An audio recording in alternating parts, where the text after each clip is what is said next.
الرسل فضلنا بعضهم على بعض منهم من كلم الله ورفع بعضهم درجات وآتينا عيسى ابن مريم البينات وأيدناه بروح القدس ولو شاء الله ما اقتتل الذين من بعدهم من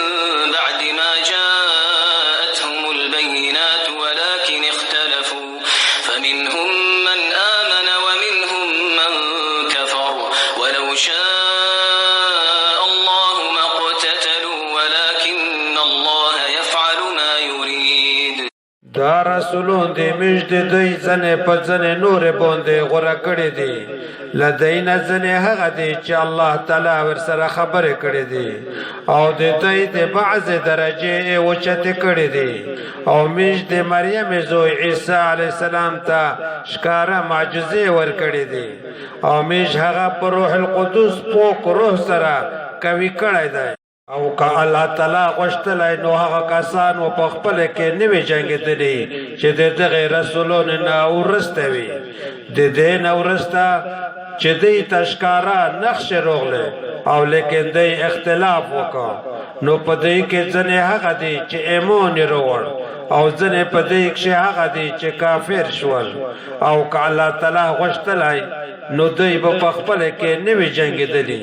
او لیکن الله تعالی کوي هغه څه چې اراده یې وکړي. يا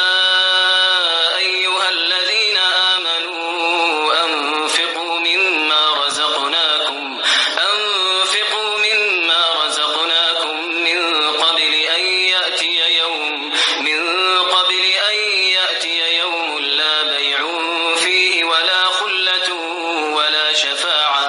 والكافرون هم الظالمون. هغه کسونه چې ایمان وروړی دی د هغې مول نه څه حصه خرج کوئ چې میاشت تاسې ته درکړی دی مخکې د دې نه چې هغه ورځ راشي چې نه په هغې کې وخیستل خرڅول شته او نه څه دوستانه او نه څه سپارش او همدا کافرون ظالمون دي. الله لا إله إلا هو الحي القيوم لا تأخذه سنة ولا نوم له ما في السماوات وما في الأرض من ذا الذي يشفع عنده